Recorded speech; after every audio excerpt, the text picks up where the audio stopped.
जरा सोचो आपको एक ऐसी गोली मिल जाए जिसे खाते ही आपका दिमाग फुल पावर पर चलने लगे। कुछ ऐसा ही होता है हमारी आज की कहानी में।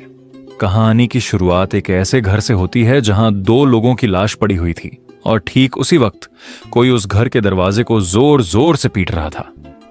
वहीं दूसरी ओर एडी नाम का एक आदमी अपनी छत के बिल्कुल कोने पर खड़ा था कि तभी उसे बगल के घर से 2 गोलियां चलने की आवाज सुनाई दी और अब कोई उसके दरवाजे पर जोर जोर से चिल्ला रहा था। इसके बाद हम एडी की जिंदगी में 1 साल पीछे जाते हैं। उस वक्त वो अपने आप को एक राइटर बताता था और अक्सर दिन के समय किसी बार में बैठकर लोगों के साथ शराब पिया करता था। और जब राइटर साहब ने घर जाकर अपनी नॉवल लिखने की कोशिश की तब उससे एक शब्द भी नहीं लिखा गया और इसीलिए वह दोबारा शराब पीने के लिए बार में चला गया।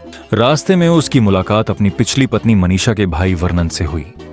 बातचीत के दौरान वर्णन ने एडी को बताया कि वह उसकी नॉवल लिखने में मदद कर सकता है, जिसके बाद उसने एडी को बहुत ही महंगा गोली सा ड्रग दिखाया जिसकी मदद से कोई भी इंसान अपने दिमाग का पूरा इस्तेमाल कर सकता है। वापस घर जाते वक्त एडी ने उस गोली का इस्तेमाल किया। फिर वो कहानी लिखने लगा और वो इसी तरह तेज दिमाग के कारण बहुत अमीर हो गया। इसी बीच उसकी मुलाकात कार्ल नाम के बिजनेसमैन से होती है। अगले दिन कार्ल और एडी की मीटिंग एंडवुड नाम के दूसरे बिजनेसमैन से थी, लेकिन तभी एडी को पता चलता है कि एंडवुड बीमार है क्योंकि उसे ड्रग नहीं मिला। इसलिए वो अपने आदमी की मदद से एडी की गोलियां चाहता था। तभी कहानी वहां पहुंचती है जहां से शुरू हुई थी। एंडवुड का आदमी एडी की गोलियां लेने आता है पर एडी उसे मार देता है।